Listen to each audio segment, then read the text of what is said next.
తండ్రి మీకు వందనాలు. వారి పరలోకములో నిత్యము దూతల ప్రతిగానము చేత స్తుతించబడి ఆరాధించబడుతున్న తండ్రి, మా ప్రియ నాయన యేసుక్రీస్తు ప్రభువా, పరిశుద్ధాత్ముడా, మీరు అందుకుంటున్న ఆరాధనను బట్టి, మీరు పరలోకము నుండి భూలోకములోకి నాయన మీరు జరిగిస్తున్న మీ పరిపాలనను బట్టి, పరలోకంలో జరుగుతున్న మీ చిత్తం భూమి మీద మీరు జరిగిస్తున్నందుకు కృతజ్ఞతాస్తుతుల్ని చెల్లించుకుంటున్నాను. ప్రభువా, మీ వాక్కును పంపండి, మమ్మల్ని బాగు చేయండి. మీ వాక్యమే మా పాదములకు దీపము.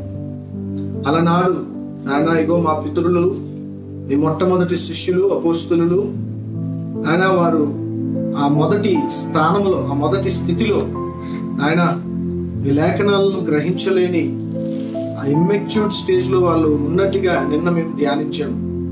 ఈరోజు వాళ్ళకంటే మేము గనులం కాదు, వాళ్ళకంటే మేము అల్పులం. అయ్యా, మేము కూడా మీ లేఖనాలు ఎన్నో విషయాల్ని, సత్యాలను గ్రహింపలేని స్థితిలో మేము ఉన్నాము. మీ వాక్కును పంపి సార్వత్రిక సంఘాన్ని బాగు చేయండి. మీ వాక్కును పంపి ఆయన ఇప్పుడు వాక్యం ధ్యానిస్తుండగా మమ్మల్ని మీరు బాగు చేయండి ప్రభు. అలాగే మీ కృపతో ప్రపంచవ్యాప్తంగా లాక్డౌన్ లో ఉన్న వాళ్ళని జ్ఞాపకం చేసుకోండి. ఎవరైతే నిజంగా ఇబ్బందుల్లో ఉన్నారు, తిండి లేక ఆయన కొంత భయాందోళనల మధ్య ఎవరైతే నిజంగా ఉన్నారో వారికి మీరు సహాయాన్ని పంపించండి.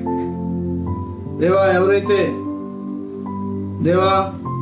ఇబ్బందులు లేకపోయినా ఇబ్బంది ఉంది అన్నట్టుగా కొందరు నటిస్తున్నారు, వేషధారుల వలె, వారిని కూడా మీరు గద్దించి వారిని ఇంకా మీరు ఇబ్బంది పెట్టి వారికి ఇంకా మీరు బుద్ధి చెప్పమని ప్రార్థిస్తున్నారు. వారు అలా ఉండకూడదని, మీరు ఇచ్చిన స్థితిని ఉన్నది ఉన్నట్టుగా ప్రజల ఎదుట మిమ్మల్ని మహిమపరచాలని వారు తెలుసుకున్నట్లు వారికి మీరు బుద్ధి చెప్పండి, డిసిప్లైన్ చేయండి.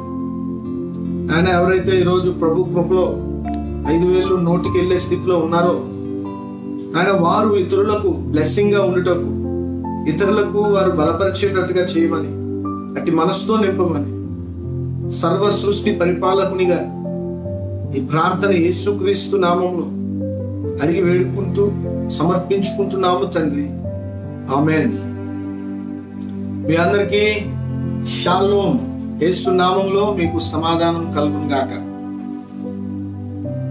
తిరుగు లేకుండా ఒకటి మనం ఈరోజు తెలుసుకున్నాం. అదేంటినంటే, దేవుడు సార్వభౌముడు, ఆయనకి తెలియకుండా ఏది జరగటం లేదు. కాబట్టి సార్వభౌముడైన దేవుడు మనకి దేవుడిగా కలిగి ఉన్నారు కనుక, ఆయనకి మనం బిడ్డలుగా ఉన్నాం కనుక మనం చాలా ధన్యులు, మనం చాలా సెక్యూర్డ్ అయి ఉన్నాం, మనం చాలా ప్రొటెక్టివ్ షీల్డ్ తో భద్రపరచబడుతూ ఉన్నాం. మన చుట్టూరు దేవుడు ఉన్నాడు, మధ్యలో మనం ఉన్నాం. కాబట్టి మనం కృంగిపోవాల్సిన అవసరం లేదు. ఏ విషయమైనా సరే మనం ధైర్యంగా ఉన్నాం. సరే, ఈరోజు 20వ అధ్యాయం యోహాను సువార్త మనం ధ్యానించుకుందాం. 20వ అధ్యాయం మొదటి నుంచి చదువుతాను. 18 వచనాలు ఈరోజు మనం ధ్యానించబోతున్నాం. వర్డ్ టు వర్డ్, అక్షరం అక్షరం ధ్యానిస్తాం, ఏది మిస్ కాము. మంచి కాంటెక్స్ట్ లో ప్రభు వాక్యాన్ని, సత్యాన్ని మనం గ్రహిద్దాం. ఓకే. ఆదివారమున ఇంకనూ చీకటిగా ఉన్నప్పుడే మగ్దలేని మరియ బెందలకడే సమాధి యొద్దకు వచ్చి సమాధి మీద ఉండిన రాయి తీయబడి ఉండుట చూచెను. మనం దేవుడి వాక్యం ధ్యానిస్తుండగా కొన్ని నెగిటివ్ పాయింట్స్ ఇందులో ఉన్నాయి. మగ్దలేని మరియలో కావచ్చు, యేసుక్రీస్తు ప్రభు వారి శిష్యుల్లో కావచ్చు, కొన్ని నేను చెప్పుకున్నట్లు గ్రహింపు లేని అమాయక స్థితిలో వాళ్ళు ఉన్నారు. కొన్ని నెగిటివ్ ఉన్నాయి, వాళ్ళలో కొన్ని బలహీనతలు ఉన్నాయి. కరెక్టే, కాదనట్లేదు. కానీ బలహీనతలనే మనం ఎప్పుడు చూడకూడదు, బలాన్ని కూడా మనం చూడాలి. మగ్దలేని మరియ పెందలకడే సమాధి యొద్దకు వచ్చింది. ఫస్ట్ పాయింట్, మగ్దలేని మరియలో ఉన్న ఆసక్తి. ఆవిడ బలహీనురాలు కావచ్చు, వాక్యాన్ని సరిగ్గా గ్రహింపలేని స్థితిలో ఉండొచ్చు, యేసుక్రీస్తు ప్రభు వాక్యాన్ని పాదాల దగ్గర కూర్చొని నేర్చుకున్న అనుభవం ఉండొచ్చు ఈ అమ్మకి. కానీ ఆవిడలో ఉన్న ఒక గొప్ప ప్రేమ, ఒక గొప్ప తృష్ణ ఏంటనంటే యేసుని వెతకాలి,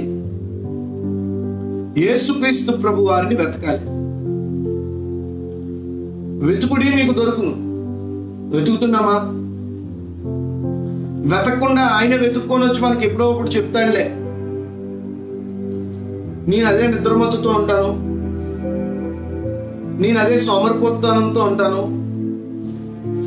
నేను అదే నిర్లక్ష్య ధోరణితోనే నేను ఉంటాను, దేవుడే వచ్చి నాకు చెప్పుకుంటారులే, దేవుడే వచ్చి వెతుక్కుంటారులే నన్ను అనుకుంటున్నారా? జాగ్రత్తగా వినండి. పునరుద్ధానుడైన యేసు ఎవరికి కనపడ్డాడంటే మగ్దలేని మరియకి. ఆవిడికి ఎందుకు కనపడ్డారు? ఎందుకు ఆవిడికే కనపడ్డాడంటే సింపుల్, ఆవిడే పెందల కడగనే లేచి యేసుని అందరికంటే ఎక్కువగా వెతుకుతూ సమాధి చుట్టూరే తిరుగుతూ ఉంది. మీకు అర్థమైందా? ఎంత బాగా ఎదిగితే అంత బాగా దొరుకుతాడు. ఇప్పుడు నన్ను ఒక దైవజనునిగా మీరు గౌరవించి నేను చెప్తున్న దేవుని వాక్యాన్ని మీరు వింటున్నారంటే కారణం ఒకటే, నేను దేవుడిని మీకంటే ఎక్కువగా ఎతికాను అంతే. నేను మిమ్మల్ని ఇప్పుడు ప్రోత్సహిస్తున్నాను. మీరు దేవుడిని వెతికినప్పుడు మీరు కూడా ప్రభు కొరకు వాడబడతారు. ఈ సత్యాన్ని గ్రహించండి. ఆవిడ పెందలకడనే లేచి సమాధి యొద్దకు వెళ్ళి అక్కడ రాయి తొలగింపబడుట ఆమె ఫస్ట్ చూసింది. రాయ లేదు సమాధికి. ఆ సమాధిని ఒక రాయితో, ఇంచుమించు 1 టన్ను 2 టన్నులు ఉండే రాయితో ఆ సమాధిని కవర్ చేశారు. కానీ ఇప్పుడు ఎలా ఉందంటే ఆ రాయి తప్పించబడి ఉంది, రాయి తీసి పక్కన పెట్టినట్టుగా ఉంది. అంత బరువైన రాయి. యేసు ప్రభు వారిని పాతి పెట్టినప్పుడు 3 మంది జనాలు ఉన్నారు. అక్కడ సైనికులు ఉన్నారు. అరమతి యోసేపు ధనవంతుడు కాబట్టి ఆయనతో కొంతమంది పనివాళ్ళు, నికోడేము ధనవంతుడు కాబట్టి ఆయనతో కొందరు పనివాళ్ళు, యోహాను, తల్లి అయిన మరియా, అక్కడున్న స్త్రీలు, అక్కడున్న శిష్యులు, వీళ్ళందరూ చాలా మంది వచ్చి ఆ రాయిని తొలగించారు, బరువైన రాయిని. ఇప్పుడు ఆ బరువైన రాయిని తొలగించి ఉండడాన్ని ఫస్ట్ మగ్దలేని మరి చూసి పెందల కడనే, ఇంత మంచి అనుభవం. పెందల కడనే ప్రభువుని ఎతకాలి. ఒకప్పుడు నేను పెందల కడనే లేచి చాలా దేవుడిని ఆరాధించేవాడిని 3 నుంచి 6 వరకు. తెల్లవారు 3కి వితౌట్ అలారం లేచిపోయేవాడిని. అలారం కూడా ఉండేది కాదు. 3 అవగానే పరిశుద్ధాత్మ దేవుడు నన్ను లేపేవాడు. 1/2 గంట పాటలు పాడుకునేవాడు ఒక్కడనే మోకాళ్ళు వేసి. 1/2 గంట పాటలు పాడుకున్న తర్వాత ప్రార్థన చేసుకునేవాడిని. తర్వాత బైబిల్ తీసి వాక్యం అంతా చదివేవాడిని. ఈరోజు నీ ప్రసంగాలు నేను రోజుకి ఒక ప్రసంగం చేయగలుగుతున్నానంటే ఇది నా సామర్థ్యత కాదు. అప్పుడు నేను దేవునితో గడిపిన అనుభవం ఈరోజు నన్ను ఈ స్టేజ్ లో నిలబెట్టింది. 3 గంటలు 4 గంటలు కొన్నిసార్లు 8 గంటలు కూడా నేను వాక్యంతో, ప్రభుతో, పరిశుద్ధాత్మనితో గడిపిన రోజులు ఉన్నాయి, ఈ రోజుకి ఉన్నాయి. కానీ సడన్ గా ఏమైందనంటే రాను రాను పరిచయం ఎక్కువైపోయింది. పొద్దున్న 2 మీటింగులు, మధ్యాహ్నం 2 మీటింగులు, సాయంత్రం 3 మీటింగులు. మీరు నమ్మితే మీకు ఇది నిజం. ఒక్కో రోజు అయితే నేను 11 ప్రసంగాలు చేసిన రోజులు కూడా ఉన్నాయి. 11 అంటే అర్థం చేసుకోండి. పరిచర్యలో దేవుడు ఎంత అంటే దేవుని ద్వారా నేను అంత బిజీ అయిపోయాను. ఎంత బిజీ అయ్యానో మీ అందరి ముందు ఒప్పుకుంటున్నాను. నేను అంతగా దేవునికి దూరం కూడా అయ్యాను. ఈ ప్రభుతో పెందలకడ లేచిన అనుభవం కోల్పోయాను. బిజీ అయిపోయాం కదా. మీరు అంతే. బిజీ అవుతున్న కొద్దీ ప్రభుతో అనుభవం తగ్గిపోద్ది. కొద్ది డబ్బులు వచ్చే పని, మరి బిజీ అవుతున్న కొద్దీ కొద్ది కానుకలు వచ్చేవి. ఈ కానుకల ద్వారా నా జీవన విధానాన్ని దేవుడు మెరుగుపరిచాడు. అన్ని ఒప్పుకోవాలి కదా. మరి ఈరోజు నేను వాడుతున్న ఫోన్ కావచ్చు, వాడుతున్న ఈ టేబుల్ కావచ్చు, ఈ చైర్ కావచ్చు, ఈ బట్టలు కావచ్చు, వాడుతున్న బైబుల్ కావచ్చు, మరి నేను తింటున్న తిండి కావచ్చు, నా పిల్లల స్కూల్ ఫీజులు కావచ్చు, ఇవన్నీ ప్రభు సేవలో మీలాంటి విశ్వాసం ఇచ్చిన కానుకలే. ఈ డబ్బులు వస్తూ ఉన్నాయి, జీవన విధానం మెరుగుపడుతూ ఉంది. తన సేవకునిగా సంఘంలో కొన్ని కొత్త కొత్త వస్తువులు, సంఘ పరిచర్యకి కావాల్సిన వస్తువులు కొనడం, సంఘ పరిచర్యలో ఖర్చు పెట్టడం, ఇవన్నీ బాగానే జరుగుతున్నాయి. కానీ పెందలకడనే లేచిన అనుభవం నా జీవితంలో తగ్గిపోయింది. మీ అందరికీ ఒకే ఒక సూత్రం చెప్తాను, ఒకే ఒక కిటుకు, ఒకే ఒక సలహా. The biggest mystery, the biggest secret ఏంటంటే, ప్రభువుతో మీరు సన్నిహితంగా ఎదగాలని మీరు అనుకుంటే గందరకడనే లేచి ప్రభుతో సహవాసం చేయండి. మీకు చెప్తే నమ్మరు, మీరు మీ జీవితం అద్భుతంగా రూపాంతరపడిపో, అద్భుతంగా పెను మార్పులు వచ్చేస్తాయి. జీవితంలో చాలా సవరణలు వచ్చేస్తాయి, జీవితంలో చాలా మార్పులు వచ్చేస్తాయి. కీడు తగ్గిపోద్ది, మేలు ఎక్కువ అవుతుంది. కాబట్టి పెందలకడనే లెగండి, పెందలకడనే ప్రభుతో గడపండి. మిగతా రోజంతా మీ పని చేసుకోండి, ఆర్గనైజ్ చేసుకోండి. అలాగే నిద్రను తగ్గించొద్దు. 8 గంటలు నిద్ర ఖచ్చితంగా ఉండాలి. 8 గంటలు బేగు పడుకోండి. పెద్దలకడనే లెగండి, పెద్దలకడనే ప్రభువుని ఆరాధించండి. నిజం చెప్తున్నాను, దేవదూతలు తిరిగే టైం, ఆ దేవదూతలు మీతో సంభాషిస్తాయి, మీకు మంచి అర్థమయ్యే వాతావరణాన్ని ఇస్తుంది, మీ శరీరానికి ఆరోగ్యాన్ని ఇస్తాయి దేవదూతలు ఆ టైంలో. కాబట్టి ఆ ప్రయత్నం చేయండి, ఖచ్చితంగా ప్రభు మిమ్మల్ని దీవిస్తాడు. గనుక ఆమె పరిగెత్తుకొని సీమోను పేతురు నొద్దకును యేసుని ప్రేమించిన ఆ మరి ఒక శిష్యుడు అనగా యోహాను యొద్దకును వచ్చి ప్రభువును సమాధిలో నుండి ఎత్తుకుని పోయిరని ఆయనను ఎక్కడ ఉంచిరో ఎరుగమని చెప్పాను. సో ఫస్ట్ ఆఫ్ ఆల్ మగ్దలేని మరియ వెళ్ళి చూసి ఏం చేసింది అని అంటే, ఆవిడ సీమోను పేతురు యేసుని ఎక్కువగా ప్రేమించిన యోహాను యొద్దకు వచ్చి పెందలకడనే సమాధి దగ్గరికి వచ్చారు మగ్దలేని మరియ. మరలా సమాధి నుండి పేతురు యోహాను ఎక్కడున్నారో మొత్తానికి నేను అనుకుంటాను ఆ మేడగది మీద ఉండుంటారు. ఆ మేడగది దగ్గరికి వెళ్ళి యేసుని ఎత్తుకెళ్ళిపోయారు. సబ్బాతు దినం రోజున బిజీగా బరియల్ చేశారు కదా, బిజీగా టెంపరీగా పెట్టారంట. అసలు యాక్చువల్గా యేసయ్య బాడీని అక్కడ ఈ సబ్బాతు, ఈ పస్కా పండుగ, ఇవన్నీ పండుగలన్నీ అయిపోయిన తర్వాత పులియని రొట్టెల పండుగ ఒకటి ఉంటది. పస్కా పండుగ నుంచి 7 రోజులు. ఈ పండుగ అయిపోయిన తర్వాత యేసు శరీరాన్ని ఇంకో దగ్గరికి షిఫ్ట్ చేద్దాం అనుకున్నారు. ముందు అందుకే టెంపరీగా అందులో పెట్టారు. కానీ ఈవిడ అనుకుంది, ఈ మగ్దలేని మరియ యేసుని టెంపరీగా పెట్టారు కదా, అయితే తీసుకెళ్ళి ఇంకెక్కడో పెట్టారు అని అనుకొని శిష్యులిద్దరికి వచ్చి చెప్పిన తర్వాత, కాబట్టి పేతురును ఆ శిష్యుడును బయలుదేరి సమాధి యొద్దకు వచ్చింది. వెంటనే ఇద్దరు బయలుదేరిపోయారు. మరి మిగతా వాళ్ళు ఎందుకు రాలేదో, మిగతా వాళ్ళని పేతురు యోహానే భయపెట్టి, వద్దు మీరు ఎవరు రావద్దు, మనందరం వెళ్ళిపోయి ఒకవేళ దొరికిపోయి వాళ్ళకి ఇబ్బంది పడటం ఎందుకు, మనందరమే మేమిద్దరం వెళ్తాం, మేము దొరికిపోయినా పర్లేదు అనుకుని వచ్చారు. మరి ఏ డిస్కషన్లు అయ్యాయో మనం కొంత పరిశుద్ధాత్మలో కనిపెడదాం. అయితే మొత్తానికి వాళ్ళు ఇద్దరు వచ్చి త్వరగా వారిద్దరును కూడి పరిగెత్తుకొని వస్తున్నాడు. ఎందుకంటే వేసే బాడీ లేదు. వీళ్ళు ఏమనుకుంటున్నారు, ఎత్తుకెళ్ళిపోయారేమో అనుకుంటున్నారు. అసలు సంగతి తెలియదు కదా, లేఖనాలను ఇంకా పూర్తిగా గ్రహించలేదు కనుక వీళ్ళు పరిగెత్తి వచ్చి ఆ శిష్యుడు పేతురు కంటే త్వరగా పరిగెత్తి, ఏ శిష్యుడు? యోహాను ఇంకా స్పీడ్ గా పరిగెట్టి, పేతురు కంటే స్పీడ్ గా పరిగెట్టి ముందుగా సమాధి యొద్దకు వచ్చారు. సమాధి డోర్ దగ్గర నిలబడ్డారు. ఎవరు? యోహాను. పేతురు వెనకాతలు ఉన్నాడు. ఇంతలో ఏం జరిగింది అంటే, వంగి నారబట్టలు పడి ఉండుట చూచెను గాని అతడు సమాధిలో ప్రవేశించాడు. యోహాను చూశాడు గేటు దగ్గర నిలబడి, అక్కడ ఏం పడి ఉన్నాయంట? నారబట్టలు. ఎక్కడివి నారబట్టలు? మీరు గమనించాలి. అరమతి యోసేపు తెచ్చిన నారబట్టలు. ఎందుకంటే యేసయ్య వస్త్రాన్ని సైనికులు 4 ముక్కలు చేసి చెప్పుకున్నారు. యేసయ్య అంగీని చీట్లు వేసుకొని ఒకడు పంచుకొని ఇంటికి పట్టుకుపోయాడు. ఇప్పుడు యేసయ్య దిగంబరిగా ఉన్నారు శిలువ మీద. దిగంబరిగా ఉన్న యేసయ్య శరీరాన్ని కప్పుటకు అరమతి యోసేపు తన దగ్గర ఉన్న బాగా ధనవంతుడు కాబట్టి ఒక మంచి నారబట్టను కొని తీసుకొచ్చి యేసు శరీరాన్ని, యేసు దిగంబరత్వాన్ని కప్పాడు. ఆ నారబట్ట అక్కడ పడి ఉండుట చూశాడండి. అక్కడ ఉండడాన్ని చూశాడు. చూచిన తర్వాత సమాధిలోకి మాత్రం యోహాను వెళ్ళలేదు. చూసి అక్కడే నిలబడిపోయాడు కానీ వెళ్ళలేదు. ఆ తర్వాత అంతటా సీమోను పేతురు అతని వెంబడి వచ్చి సమాధిలో ప్రవేశించాడు. యోహాను నిలబడ్డాడు, చూశాడు, నారబట్ట పడిపోయింది.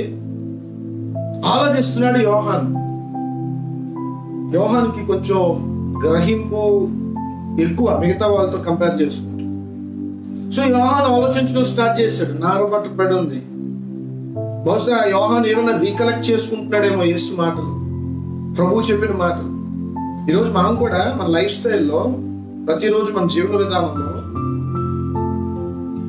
చెప్పినప్పుడు వాక్యం ఎంత శ్రద్ధగా వినడం ఇంపార్టెంట్. మన జీవన విధానంలో, మన కాలచక్రంలో, మనం ప్రతిరోజు, మనం ప్రతి సందర్భంలో కూడా యేసు మాటని రీకలెక్ట్ చేసుకోవడం చాలా ఇంపార్టెంట్. రీకలెక్ట్ అంటే జ్ఞప్తికి తెచ్చుకోవాలి, జ్ఞాపకం చేసుకోవాలి. యోహాను బహుశా అక్కడ జ్ఞాపకం చేసుకుంటున్నాడు. పేతురు దొరుకుతుందా పరిగెట్టుకొని వచ్చాడు, ధర్మమని దూరిపోయాడు లోపలికి. ముందు వెనక ఏం ఆలోచించలేదు. యోహాను ఏంటి ఇక్కడ, ఏం చూస్తున్నావు, ఏంటి, ఏం అడగలే. రావడం దూరిపోయారు. దూరిపోయి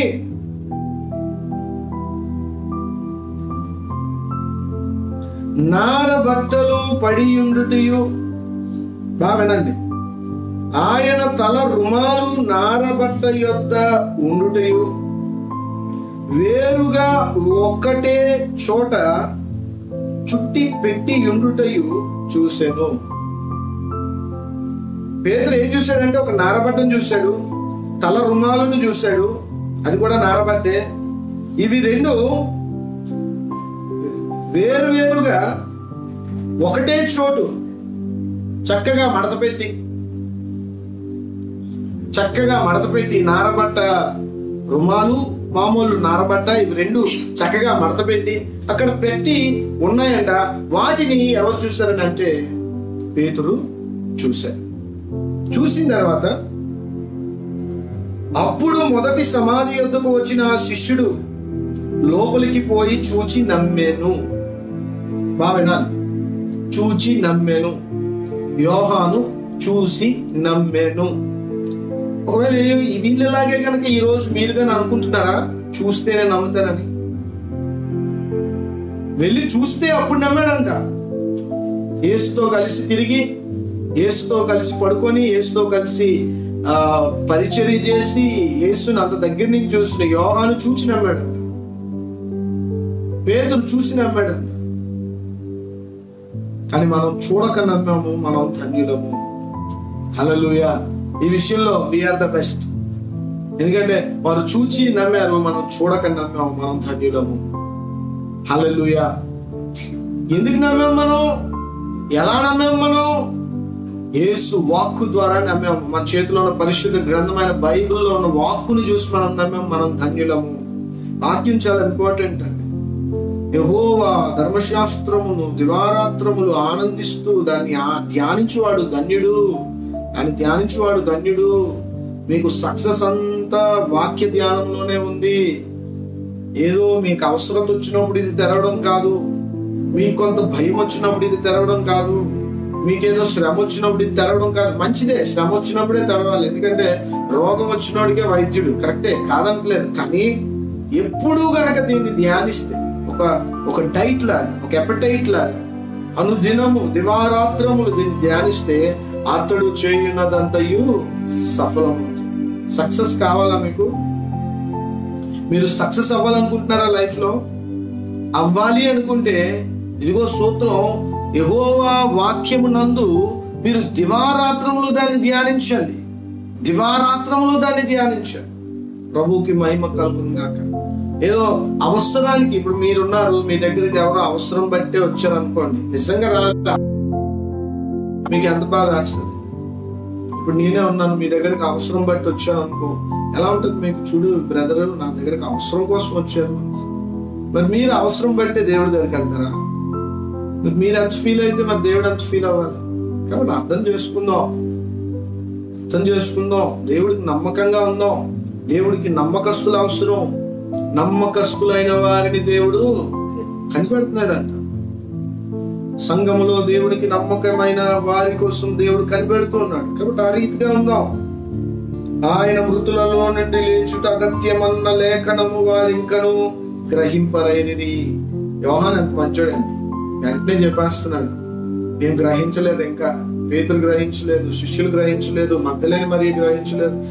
no one believed that Jesus will rise on the third day. Nobody except Pharisees and scribes. ప్రధాన యాజకులకు ఉంది నమ్మకం తెలుసా మీకు? ఫరిషీయులకు ఉంది తెలుసా నమ్మకం? తెలుసా మీకు ఆ సంగతి? వాళ్ళు అడుగుతున్నారు పొంతు పిలాతు దగ్గరికి వెళ్ళి, 3వ రోజు తిరిగి లేస్తానన్నాడండి, గనుక వెళ్ళి ఆ సమాధిని గట్టిగా బంధించేయండి. వాళ్ళకి ఎక్కడో చిన్న భయం ఉంది, యేసే తిరిగి లేస్తాడేమో అని. అది దైవికం కాకపోయినా చెప్తున్నాను. వాళ్ళకి ఆ వాక్యం గుర్తుంది. ఏ వాక్యం?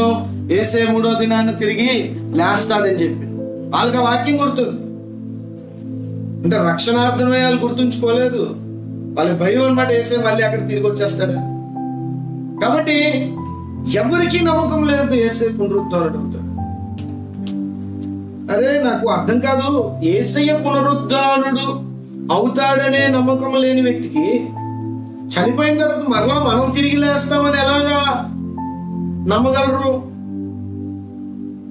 చూడండి, యేసయ్య రిజరెక్షన్ ఇస్ వెరీ ఇంపార్టెంట్. యేసయ్య పునరుద్ధానాన్ని కనుక మనం అర్థం చేసుకోకపోతే చాలా ఇంపార్టెంట్ పాయింట్ మనం మిస్ అవుతాం. యేసు ఎలా తిరిగి లేచారో మనం కూడా అలా తిరిగి లేస్తాం. ఇది మన నిరీక్షణ. నిరీక్షణ లేని ఇతరుల వల్లే కాదు, మనం నిరీక్షణ ఉన్నవారు. ఎందుకనంటే యేసు లేచాడు, మనం లేస్తాం. యేసు ప్రభు ఎలా లేచారో మనం అలాగే లేస్తాం. యేసు ప్రభు యేసుని తలుపు వేసినట్టే ఉంది, ఆయన ఎలా నడిచేలేడో మనం అలాగే వెళ్తాం. క్షమించండి, గ్యాస్ట్రిక్ ప్రాబ్లంతో బాధపడుతున్నాను, ప్రార్థన చేయండి నా కోసం. కాబట్టి యేసు ప్రభు ఎలా ఆ యేసుని తలుపులో నుండి అవతలకి ఎలా నడిచి వెళ్ళారో మనం కూడా అలాగే వెళ్ళాలి. మనం కూడా అలా వెళ్ళాలి. మనది అదే గురి, మనది అదే ట్రాక్, మనది అదే. ఆయన ప్రథమ ఫలముగా ఆయన మనలో జ్యేష్ఠునిగా ఆయన ముందెళ్ళాడు. మనకి ఆయన వెనకాతలు మనం వెళ్ళాలి. అది విషయం, అది నిరీక్షణ, అది మన గోల్, అది మన గురి, అది మన గమ్యం. గురి లేని ఇతరుల వలె కాదు, గురి ఉన్న వాళ్ళగానే మనం పరిగెట్టాలి.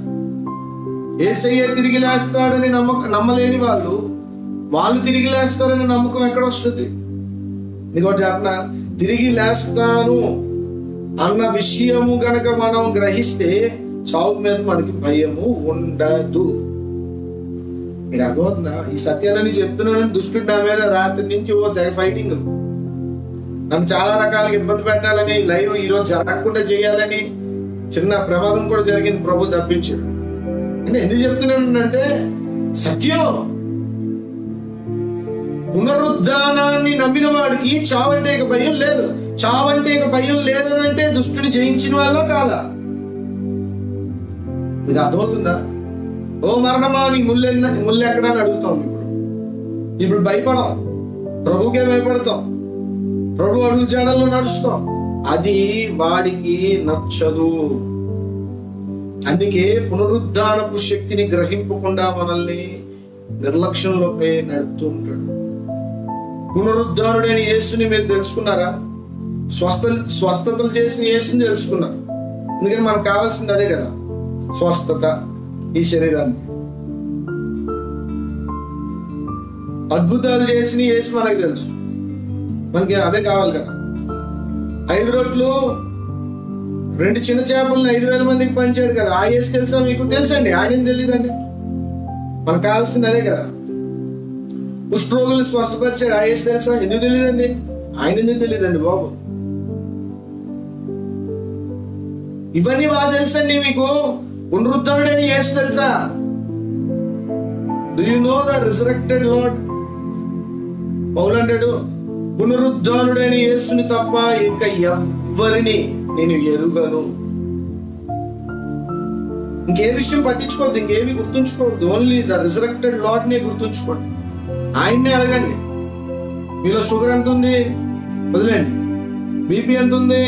వదిలేండి. మీ ఇంట్లో ఆర్థికంగా ఏ పరిస్థితులు ఉన్నాయి? వదిలేండి. పునరుద్ధానుడైన యేసుని ఎరగండి. మీరు దేవుళ్ళు ఎదుగుతుంటే మీ ఇంట్లో ఏమైనా చిన్న చిన్న డిస్టర్బెన్సెస్ వస్తున్నాయా? మీ ఫ్యామిలీలో ఏమైనా డిస్టర్బెన్స్లు వస్తున్నాయా? డిస్టర్బెన్స్ ఎరగొద్దు. పునరుద్ధానుడైన యేసుని ఎరగండి.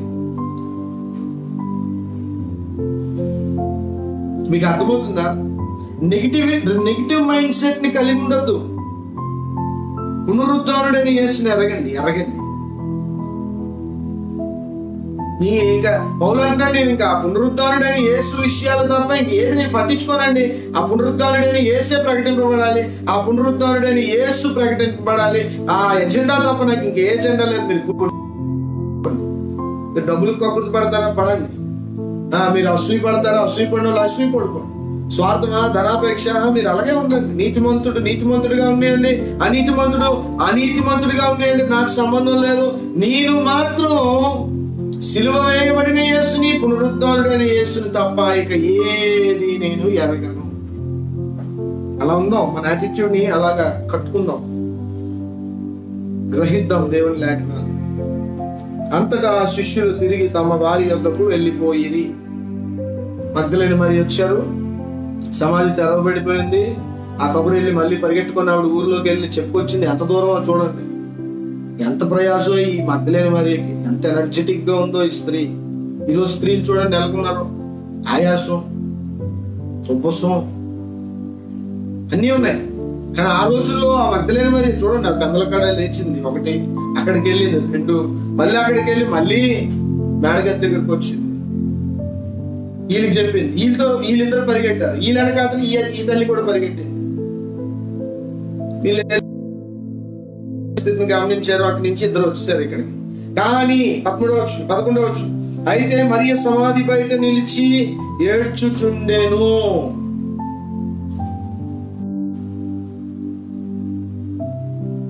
యేసుని ఎంతగా ప్రేమించింది ఈ తల్లి, యేసుని ఎంతగా ప్రేమిస్తుంది ఈ తల్లి.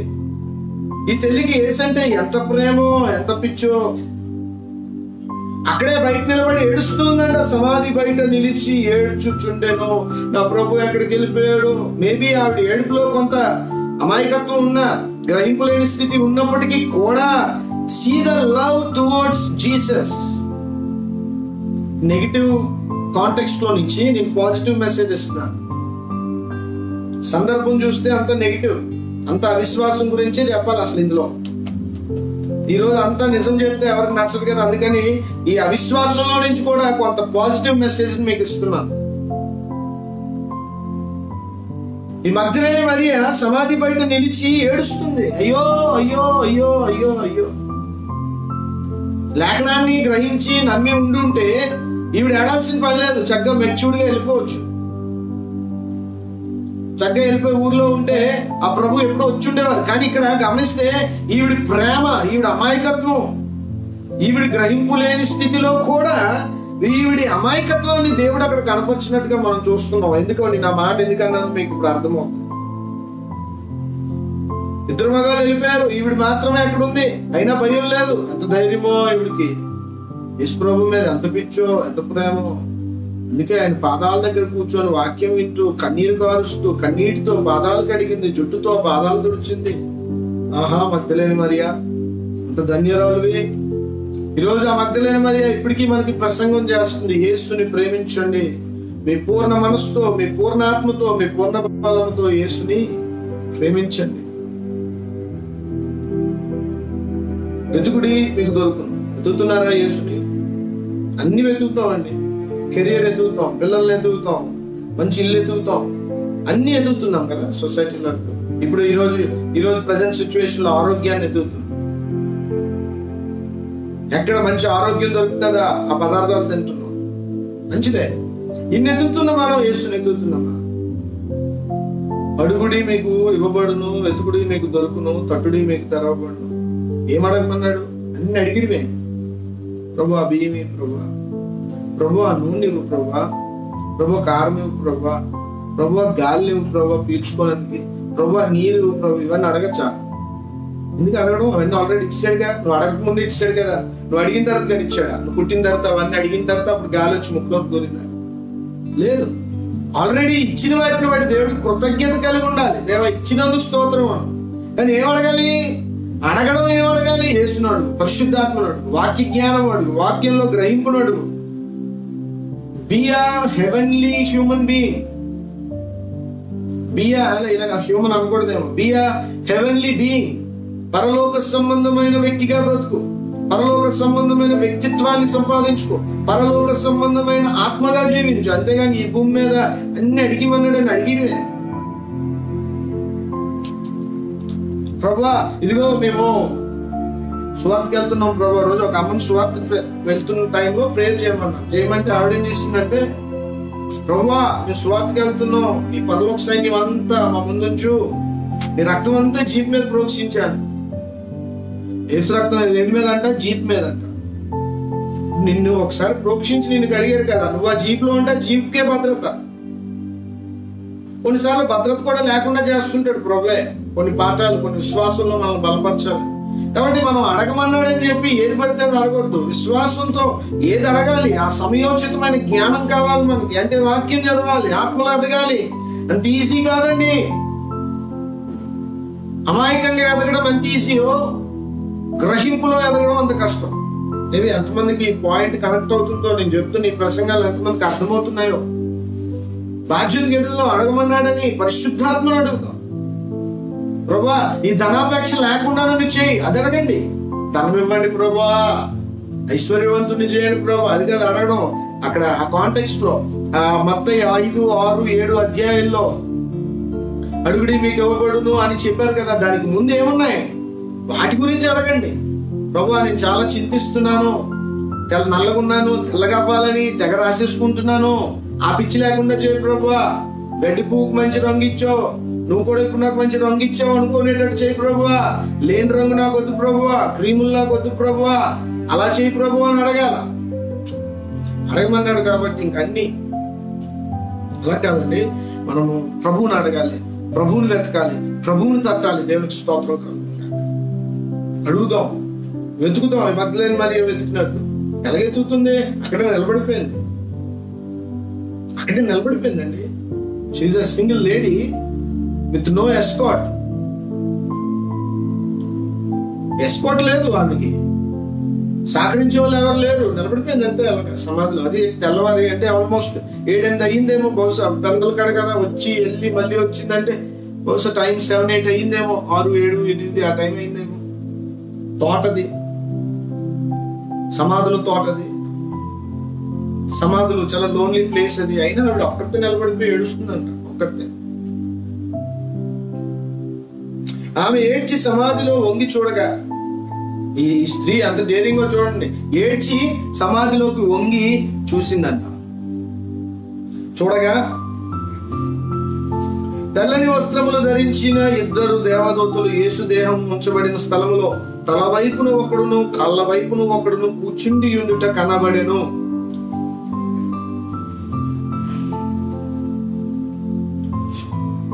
మనకి ఇతరుల మీద కంప్లైంట్లు ఎక్కువ. ఇప్పుడు కూడా మిమ్మల్ని కదిపితే బోల్డ్ కంప్లైంట్లు చెప్తారు, నన్ను కదిపితే నేను బోల్డ్ కంప్లైంట్లు చెప్పొచ్చు. కానీ కంప్లైంట్లు చెప్పడంలో, కంప్లైంట్లు రిజిస్టర్ చేయడంలో మనం బోల్డ్ టైం వేస్ట్ చేస్తాం. దానికి బదులుగా ప్రభువుని ఎతికితే ప్రభు మంచి మంచి విషయాలు మనకు తెలియజేస్తారు. చూడండి 12వ వచనం చదువుతుంటే ఒక మంచి తలంపు. యేసు పడుకుని ఉన్న చోట ఆ స్థలంలో తల వైపు ఒకరంట, కాళ్ళ వైపు ఒకరంట దేవదూతలు కూర్చొని ఉన్నారంట.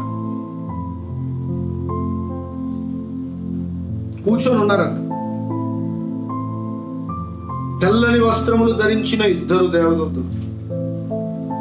అక్కడేమో గొర్రెల కాపర్ల దగ్గరికి దేవదూతలు వచ్చినప్పుడు వారి చుట్టూరు మహిమ ప్రకాశించినందున వారి మిక్కిలి భయపడ్డారు. ఇక్కడేమో తెల్లని వస్త్రములు, మహిమ తెల్లని వస్త్రముల్లో ఉంది. వీళ్ళిద్దరు కూర్చొని ఉన్నారంట. యేసు శరీరం అక్కడ లేదు కదా, ఎందుకు కూర్చొని ఉన్నారు? మీరు కృపా సింహాసనం దగ్గరికి వెళ్తే, పాత నిబంధనలో ఆ యొక్క మందస్సం దగ్గరికి వెళ్తే, ఆ కృపా సింహాసనం ప్రత్యక్ష గుడారంలో అతి పరిశుద్ధ స్థలంలో ఉంచబడిన మందస్సం దగ్గరికి వెళ్తే, ఆ కృపాసనం మీద 2 కెరూబులు అటు ఇటు కూర్చొని ఉంటారంట. వాళ్ళ 6 రెక్కలు కదా, 2 రెక్కలతో కళ్ళు మూసుకొని, 2 రెక్కలతో ఎగురుతూ, 2 రెక్కలతో వాళ్ళు అక్కడ కూర్చొని ఉన్నట్టుగా మనం చూస్తాం. గూగుల్ వెళ్ళి అడగండి తర్వాత, ఆర్క్ ఆఫ్ ది కవెనెంట్ ఇమేజ్లో కొడితే మీకు ఓపెన్ అవుద్ది. ఆ కెరూబులు ఇలా కూర్చొని మోకరించి ఇలా కళ్ళు మూసుకొని ఉంటారనమాట. ఆ మందసం మీద ఉన్న ఆ కెరూబులు ఇక్కడికి వచ్చి యేసు పడుకుని ఉన్న చోట తల వైపు ఒకడు, కాళ్ళ వైపు ఒకడు కూర్చొని ఉన్నారు. అర్థమేంటి? పాత నిబంధనలో ఆ కృపాసనము మధ్యలో నుంచి యెహోవా దేవుడు మాట్లాడేవాడు కదా. ఇక్కడ అర్థం ఏంటి అని అంటే ఆ యెహోవా వాక్కు యేసుక్రీస్తు ప్రభువుగా అక్కడ మనకు చూపిస్తూ ఉన్నాడు. అర్థమైందా మీకు? యేసు ప్రభు ఎవరు? ఆయన మనలాగే మానవుడండి. కొందరు దుర్బోధకులు వస్తారు మీ దగ్గరికి, కొందరు దుర్బోధకులు వస్తారు. మాస్టర్ గారు వాక్యం చెప్పిన తర్వాత మీ దగ్గరికి కయ్యిన్ లాంటి వస్తాడు, గాలివార్త తీసుకొని. సత్క్రియలు అంటే ఏంటో వాళ్ళకి తెలియదు, సత్క్రియలు చేయరు. వాళ్ళకి దేవుని వాక్యం ఏంటో ఓపికగా పరిశీలన చేసి తెలుసుకుందామనే లక్షణమే ఉండదు, ఆ గుణమే ఉండదు. కాబట్టి వాళ్ళు వచ్చి ఇప్పుడు నేను చెప్పిన తర్వాత వాడు వచ్చి మీకు చెప్పినప్పుడు మీరు తడపడవద్దు. గాలికి ఎగిరిన రిల్లు వలె మనం ఎగరకూడదు. మనం గట్టి గింజలు, మనకి సత్యం ఏంటో తెలుసు. యేసు ఎవరు అని అంటే పాత నిబంధనలో కృపాసనము మధ్య వచ్చిన యెహోవా వాక్యే యేసు ప్రభు శరీరధారిగా వచ్చి సిలువ వేయబడి సమాధి చేయబడి 3వ దినాన పునరుద్ధానుడయ్యాడు. దానికి గుర్తుగా ఇద్దరు దూతలు అక్కడ కూర్చొని ఉన్నారు. అదొక సింబల్ అన్నమాట. చూపించాలి, చెప్పాలి, ప్రజలకు తెలియాలి, సంఘానికి తెలియాలి. మగ్దలేని మరియకు ఆ దర్శనం. ఎందుకంటే ఆవిడ అక్కడ ఉంది. పేతురు యోహాను లేరు, వెళ్ళిపోయారు. వాళ్ళ మైండ్ లో పరిగెడుతున్న ఆలోచనలు వేరే. ఇక్కడ మగ్దలేని మరియ దర్శనాన్ని చూస్తుంది. దర్శనాన్ని అంటే నిజమే చూస్తుంది. కానీ పరలోకపు ఆ జీవులను, ఆ దేవదూతలను ఇక్కడ చూస్తున్నట్టుగా మనం గమనిస్తూ ఉన్నాం. ఈరోజు మీరు చూస్తున్న కోణం మారాలి, ప్రభువుని చూడాలి. 13వ వచనం, వారు అమ్మా ఎందుకు ఏడ్చుచున్నావని ఆమెను అడుగగా ఆమె, నా ప్రభువు ఎవరో ఎత్తుకుని పోయి ఆయనను ఎక్కడ ఉంచిరో నాకు తెలియదని చెప్పారు. ఈ దేవదూతలు అడిగారు. ఈవిడ బయట నిలబడి తొంగి చూస్తుంది సమాధిలోకి. సమాధిలో ఉన్న ఇద్దరు దేవదూతలు కూడా ఆవిడ అడిగారు, అమ్మా ఎందుకు ఇక్కడ చూస్తున్నావు? ఇక్కడ లేడు కదా యేసు ప్రభు. మీరు మత్తయి, మార్కు, లూక్ లో చూస్తే అక్కడ మీరు వెతుకుతున్న యేసు ఇక్కడ లేడు, ఆయన సజీవుడిగా తిరిగి లేచాడని చెప్తారు కదా. అలాగే ఇక్కడ కూడా అమ్మా ఎవరిని ఎదుగుతున్నావు? వాళ్ళకి తెలుసు మగ్దలేని వారి పరిస్థితి, కానీ అడుగుతున్నారు, అమ్మా ఎవరిని ఎదుగుతున్నావు? అప్పుడు ఆవిడ అంటది, యేసుని టెంపరీగా పెట్టారు కదా ఈ సమాధిలో, సబాత్ అని చెప్పి ఇప్పుడు తీసుకెళ్ళిపోయి ఎక్కడో పెట్టేశారు. ఆ స్థలం ఎక్కడో నాకు తెలీదు, ఏంటి పరిస్థితి అని గాబరా పడిపోతుంది. అమాయకత్వం. ఆమె ఈ మాట చెప్పి వెనక తట్టు తిరగా యేసు నిలిచి ఉండుట చూచెను గాని ఆయన యేసు అని గుర్తుపట్టలేదు. ఆమె ఈ మాట చెప్పి వెనక తట్టు తిరిగిందంట. ఇలా వెనక్కి తిరిగింది. గుహలోనికి చూస్తుంది కదా, గుహలో ఉన్న దూతలు అడిగారు కదా, వెనక్కి తిరిగి చూసింది. బయటికి చూసినప్పటికి ఇక్కడ ఎవరు నిలబడ్డారు? యేసు నిలబడ్డారు. యేసునేమో ఈ తల్లి గుర్తుపట్టలేదు. ఎందుకు గుర్తుపట్టలేదు? చాలా సింపుల్ అండి, చాలా సింపుల్. దీంట్లో ఈ పారాగ్రాఫ్ లో పర్టికులర్ గా ఈ సందర్భంలో 12, 13, 14, 15 వచనాల్లో కొందరు దుష్టులు, కొందరు దుర్మార్గులు, కొందరు వాక్యాన్ని వక్రీకరించిన వాళ్ళు, కొందరు బోధకులు ఉన్నారు. వాళ్ళ పేర్లు నేను చెప్పదలుచుకోలేదు, కానీ చాలా ఫేమస్. సోషల్ మీడియా కదా, నేను చెప్పలేకపోతున్నాను వాళ్ళ పేర్లు. దుర్మార్గులు, సత్య విరోధులు, రాసి ఉన్న లేఖనాలను తప్పుగా వక్రీకరించిన వారు. వీళ్ళు ఇదే వాక్యాలను ఇష్టానుసారంగా మార్చేశారు. కానీ ఇగో సత్యం, యేసుని ఆవిడ చూసింది కానీ ఆవిడ గుర్తుపట్టలేకపోయింది. కారణం, చనిపోయినప్పుడు యేసు పరిస్థితి ఎలా ఉందని అంటే మాంసం ముద్దలా చనిపోయాడు ప్రభు. కానీ పునరుద్ధానుడు అయినప్పుడు దైవశక్తితో, నూతన శరీరంతో, మహిమ శరీరంతో ఆయన పునరుద్ధానుడయ్యాడు. ఇప్పుడు ఎలా ఎక్స్పెక్ట్ చేస్తాం మళ్ళీ ఆ దెబ్బలన్నీ ఉంటాయని? ఆయన మహిమలో లేచాడు అంటే ఎంత గ్లోరీ! ఆ గ్లోరీలో లేచాడు ప్రభు. ఆ గ్లోరీని చూస్తుంది ఈవిడే. కాబట్టి ఆ యేసు కాదులే అనుకుంది. యేసు మొన్నే కదా అన్ని దెబ్బలు తిని పడిపోయాడు. అందులో ఈవిడ గ్రహింపోవట్లేదు, లేఖనం మీద తిరిగి లేస్తాడని చెప్పిన మాట అగత్యమని ఈవిడ నమ్మలే. యేసు ఏదో చెప్పేసాడులే అనుకుంది, లేదా భవిష్యత్తులో ఎప్పుడో లేస్తాడులే అనుకుంది. కానీ అంత వేగం లేస్తాడని అనుకోలేదు. లేఖనం గ్రహించలేదు. యోనా మీద చెప్పిన ప్రవచనం వీళ్ళెవరు గ్రహించలేదు. గనుక ఈ స్త్రీ ఎవరో అనుకుంది. చూద్దాం తర్వాత ఏమైంది. 15 చదవమా. అమ్మా ఎందుకు ఏడ్చున్నావు, ఎవరిని వెతుకుతున్నావు? ప్రభువు తెలుసు, ప్రభుని ఎత్తుతుందా తల్లి అని. కానీ ప్రభు ఉద్దేశం ఆ అమ్మను ఆలోచింప చేయాలని అని ఆమెను అడగగా ఆమె ఆయన తోటమాలి అనుకొని, అయ్యా నీవు ఆయనను మోసుకొని పోయిన ఎడల ఆయన ఎక్కడ ఉంచుతావో నాతో చెప్పుము, నేను ఆయనను ఎత్తుకొని పోదునని చెప్పాను. చాలా సింపుల్ అండి. చాలా జాగ్రత్తగా మనం గమనిస్తే యేసుని చూసి తోటమాలి అనుకుంది. తోటమాలను చూసి యేసు అనుకుంటదేమో చెప్పలేం.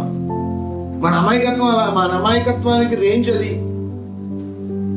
ఇన్ని మాటలు నేను చెప్తున్నాను కదా, రేపు ఇలాంటి పరిస్థితి వస్తే నేను ఆవిడకంటే ఘోరమేమో, నేను పేతురులాగా కూడా వెళ్ళనేమో అంటే తగ్గించుకోవాలి కదా మనం. అది ఎంత మనం జాగ్రత్తగా గమనిస్తే యేసుని చూసి తోటమాలి అనుకుంది. ఈ తల్లి ఏమనుకుంటుందో తెలుసుకోవాలని ప్రభు అడిగాడు. నన్ను తోటమాలి అనుకుందా అనుకున్నాడు ప్రభు. అప్పుడు ఆ ప్రభుతో అంటుంది, ఎక్కడికి తీసుకెళ్ళాడో చెప్తే నేను వెళ్ళి 85 కేజీల మనిషిని నారబట్టలతో చుట్టి ఆ సుగంధ ద్రవ్యాలతో కట్టి ప్యాక్ చేసిన 100 కేజీల ఆ యొక్క బాడీని ఎత్తుకుంటాను అనేస్తుంది. చూస్తేనేమో స్త్రీ నెగిటివ్ కాంటెక్స్ట్ లో నుంచి పాజిటివ్ మెసేజ్ ఇస్తున్నాను, నీకు ముందే చెప్పాను. ఇక్కడ యేసు ప్రభువుని ఎత్తేసుకుంటానంటుంది ఈవిడి. ఎవరివిడి? మగ్దలేని మరి. ఈ మగ్దలేని మరి గోల్ చెప్పొచ్చు. ఇంకెప్పుడైనా ఒకసారి ఒక ఎపిసోడ్ చేస్తాను, ఒక లైవ్ మగ్దలేని మరి గురించి. ఈ మగ్దలేని మరియా ఎత్తేసుకుంటానంటుంది 100 కేజీల మనిషిని. చనిపోతే బరువు ఎక్కువ ఉంటారు, బరువు ఎక్కువ అయిపోతారు. ప్లస్ ఏంటంటే మరామతులు చేశారు. ఈ గుడ్డ, ఈ బరువు ఇవంతా ఎత్తేసుకుంటుందండి. ఈవిడ చూస్తే ఒక స్త్రీ ఎలాగ ఎత్తేసుకుంటుందండి 100 కేజీలు చెప్తారండి. ఆవిడ ప్రేమ, ఆవిడ అమాయకత్వం, ప్రభువు మీద ఉన్న అపరిమితమైన గౌరవంలో ఈ మాటలన్నీ చెప్పేస్తాం. మనం కూడా అంతే కదా, ప్రేమ ఒకసారి ఎక్కువైపోతుంటది. మంచి పాట విన్నప్పుడు, మంచి రాగం తాళం పల్లవిలో ఎవరైనా పాడారనుకో పాట, ఆ పాటలో తన్మయం చెంది ఆ ప్రభు ఆత్మలో మనం కొన్ని ఒప్పింపబడినప్పుడు శృతి తప్పేస్తాం. ఆత్మీయ స్థితిలో ఉద్రేకపడిపోయి, ప్రభువా నువ్వుంటే చాలు, ప్రభువా నీకోసం నేను ఏదన్నా చేస్తాను ప్రభు అంటాం కదా, నేను చెయ్యం. యేసు ప్రభు ఏమి మనకి అన్నిటికంటే ఎక్కువ కూడా కాదు అనేస్తాం అంతే తొందరలో. ప్రభువా నువ్వు ఉంటే నాకు చాలు యేసయ్య పాట. ఉద్రేకంలో ఎంత బాగా పాడుతామో ఒక నిజ జీవితంలో. ఈ తల్లి కూడా అంతే, అక్కడ ఎత్తుకెళ్ళిపోతానంటుంది. కానీ అంత ఎత్తుకెళ్ళిందా లేదో కాదు, కానీ యేసయ్యకి అక్కడ చూసాడు ఆ తల్లి అమాయకత్వం, ఆ తల్లి ప్రేమ, తల్లి ఆప్యాయత, తల్లికున్న ఎఫెక్షన్. ఇక్కడ ఇంకోటి కూడా గమనించాలి, ఎక్కువ ప్రేమించిన వాళ్ళు పీక్కొని కూడా తింటారు. తెలుసా మీకు అది? నన్ను అడగండి, నేను చెప్తాను. ఏ వ్యక్తిని ఎవరు ఎక్కువ ప్రేమిస్తారో ఆ వ్యక్తిని వాళ్ళే ఎక్కువ పీక్కొని తింటారు. యేసు ప్రభుకి ఇవన్నీ అనుభవాలు. నాలాంటి వాడికే ఇన్ని అనుభవాలు ఉంటే మా ప్రభు సర్వజ్ఞాని ఆయన. ఎత్తుకొని వెళ్ళిపోతాను ప్రభు అంటుంది ప్రభుతోనే, తోటమాలు అనుకుని. ముందేమో యేసు ప్రభుని తోటమాలు చేసింది, ఇప్పుడు యేసు ప్రభుని ఇంకా శవంగానే ఉన్నది అనుకుంటుంది. ఆ యేసు ప్రభుని ఎత్తుకొని వెళ్ళిపోతాను అంటుంది. ఇవన్నీ ప్రభువే వింటున్నాడు. ఓహో ఇదా మీ ఆత్మీయ స్టాండర్డ్, ఇదా మీ మైండ్ స్టాండర్డ్, ఇదా మీ మానసిక స్థితి అనుకుంటున్నాడు ప్రభు. అప్పుడు ప్రభు ఏమన్నాడు చూడండి. యేసు ఆమెను చూచి మరియా అని పిలిచెను. ఆమె ఆయన వైపు తిరిగి ఆయన ఇబ్రీ భాషతో రబ్బోని అని పిలిచెను. ఆ మాటకు బోధకుడా అని అర్థం. యేసు ఆమెతో నేను ఎప్పుడు తండ్రి వద్దకు ఎక్కిపోలేదు. సో ఇంతలో ఏమైందంటే యేసుని తోటమాలు అనుకుంటున్న మరియతో యేసు అంటున్నాడు, అమ్మా మరియా, ఉమెన్, మేరీ అనగానే అర్థమైపోయింది అమ్మకి. ఆ స్వరం వినగానే అర్థమైపోయి వెంటనే అంటున్నావిడి రబ్బోని, బోధకుడా, యజమానుడా, నువ్వేనా? అయ్యో అయ్యో అయ్యో అని చెప్పేసి వచ్చేస్తుంది మీద పడిపోయినందుకు. ఈ లేడీస్ తెలుసు కదా, చచ్చిపోయినప్పుడు శవాల మీద పడిపోతారు. మనం పడిపోయి బాధి చనిపోయిన వాడిని బతికించేస్తారేమో అన్నట్టుగా ఏడుస్తారు. ఆ ఏడుపు తట్టుకోలేక చచ్చిపోయిన వాడు లేచిపోతాడేమో అని భయపడతాం కదా. ఇక్కడ బతికొచ్చాడని తర్వాత కూడా ఈ పిల్ల ఇప్పుడు ఏం చేస్తుంది?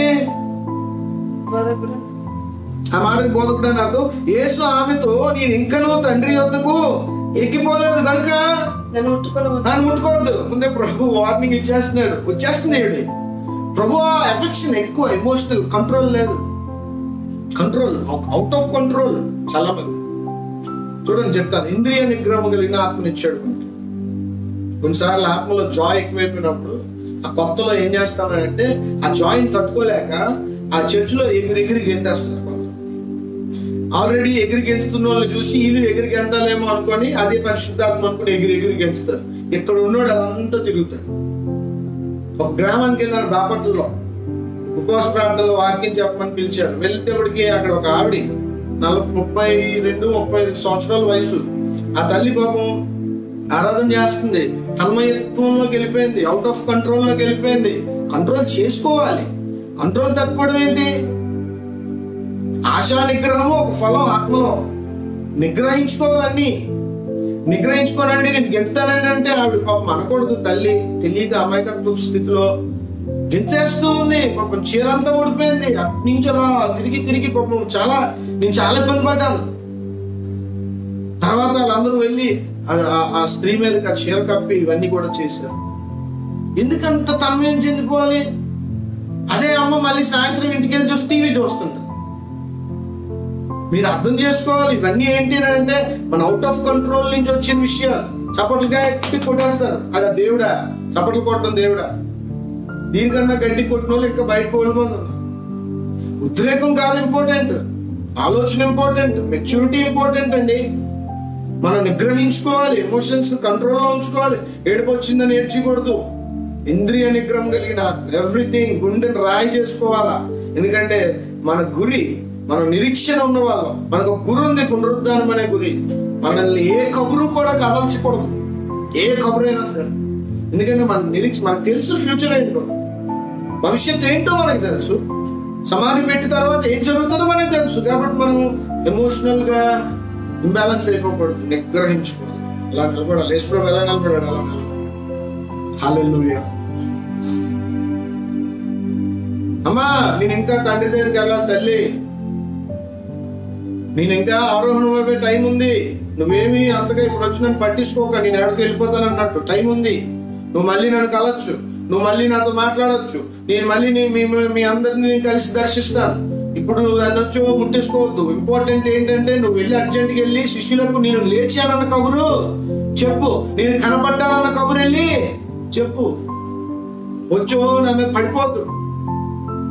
స్త్రీలు వాళ్ళకి ఎఫెక్షన్ ఎక్కువైపోతే కాళ్ళ మీద పడిపోతారు, వదలరు కాళ్ళు. యేసు ప్రభువు అన్నాడు, అమ్మా నన్ను ముట్టుకోవద్దు, దయచేసి నువ్వు నా దగ్గర రావద్దు. ఇప్పుడు నువ్వు నన్ను ముట్టుకొని నా కాళ్ళు పట్టుకొని ఏడాల్సిన పని కాదు. ఇప్పుడు నువ్వు చేయాల్సిన పని ఏంటంటే అర్జెంట్ గా ఈ కబురు వెళ్ళి శిష్యులకు చెప్పు. చేయాల్సిన పని చూడు, నన్ను నచ్చి పట్టేసుకోవద్దు. నేను తండ్రి దగ్గరికి వెళ్ళాల్సిన టైం ఇంకా ఉంది, నేను ఇంకా వెళ్ళలేదు. చాలా సార్లు నన్ను చూస్తావు, నేను మాట్లాడుతాను. Don't worry Mary Magdalene, go and tell to my disciples. First do that. నువ్వు చేయాల్సిన పని అది, ఇది కాదు. అర్థమవుతుందా మీకు? చేయాల్సిన పని ఏది అది చేద్దాం.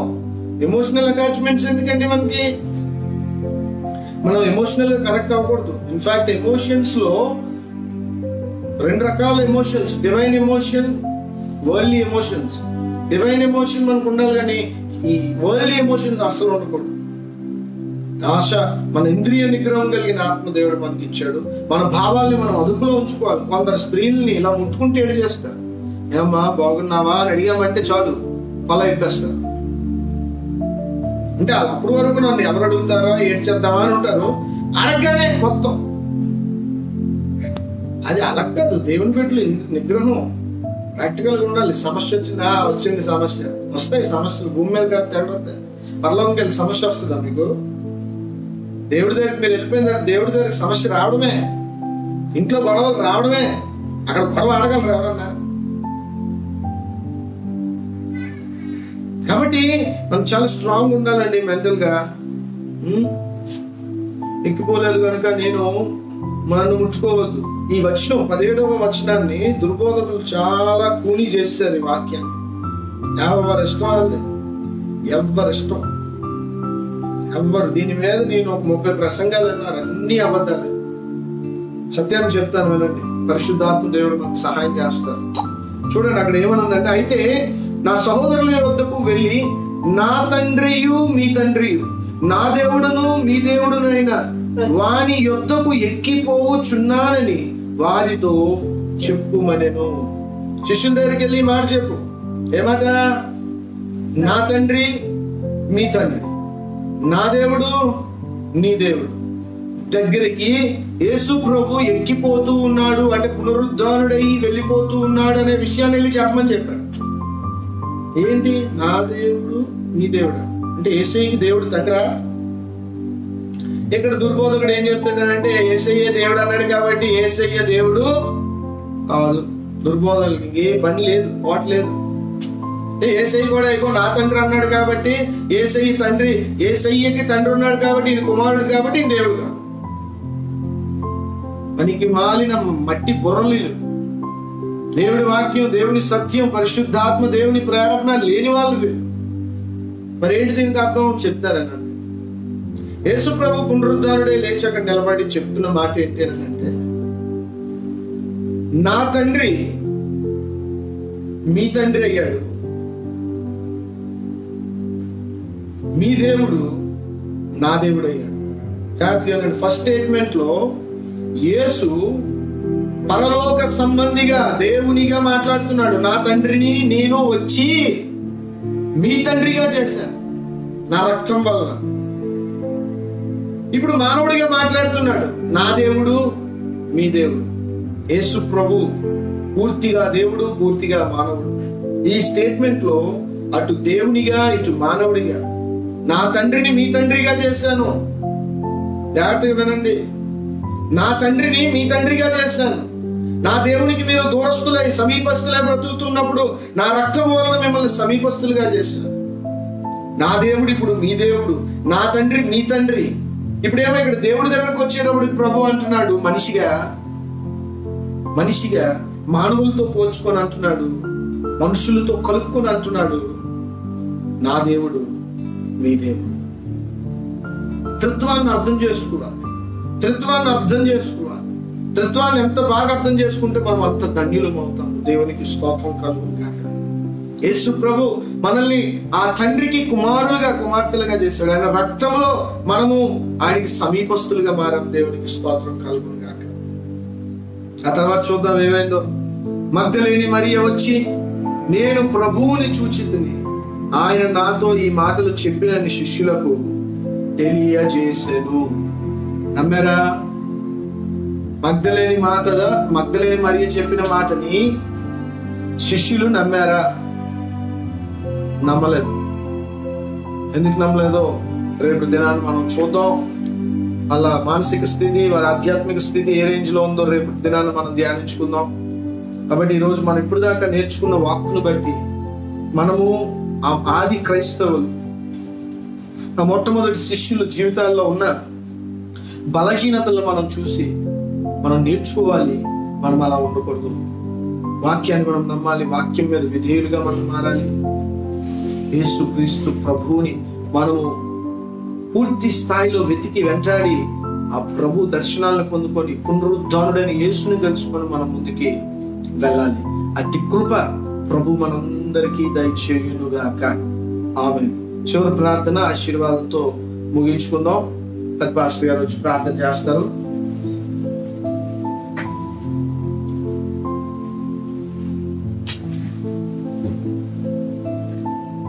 ప్రార్థన. పరిశుద్ధమైన మా దేవ, మా తండ్రి, మీకు వందనాలు, స్తోత్రాలు, స్తుతులు చెల్లిస్తున్నాం ప్రభా.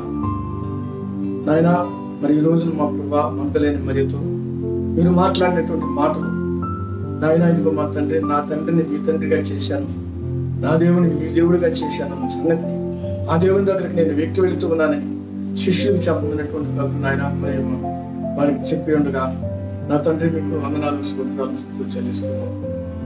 ప్రభా మిమ్మల్ని చూచి తోటమాలనుకున్నారు. అలాగే ఈ రోజున మేము సర్వశక్తుడైన దేవుడిని నేను ఎరిగి మాకు ఆయన శ్రమలు వచ్చినప్పుడు మేము తేలిపోతున్నాం. మేము ఆ రీతిగా కాకుండా నీ వాక్య లేఖనాలను గ్రహించి నాయన మేము స్థిరులమై ఉండి అటు ఇటు కొట్టుకున్న పోయేవారం కాకుండా నాయన నిరీక్షణ గలవారమై నాయన నువ్వు చెప్పినటువంటి లేఖనాలను అర్థం చేసుకుని మీరు మాకందరికి కూడా పరలోకానికి తీసుకువెళ్తారన్నటువంటి వాగ్దానం నెరవేర్చే దేవుడు అని ఎరిగి మీ యందు భయభక్తులు కలిగి మా ప్రభా ఏమైతే మీరు మా వాగ్దానం చేసి ఆ వాగ్దాన రాజ్యాన్ని ఇస్తారని చెప్పారో అలాగే మా ప్రభా మేము నిరీక్షణ గలవారమై ఆ నిత్యత్వం లేదు ప్రవేశించలాగిన పరిశుద్ధాత్మ దేవుడు మీ లేఖనాన్ని మాలో ముద్రించి మీలో పాలిపాంశంలోంచి నడిపించి మహిమ తెచ్చుకున్నాం. మా ప్రభువును మా రక్షకుడైన యేసు నామములో అడిగి వేడుకొనుచున్నాము తండ్రి. ఆమేన్.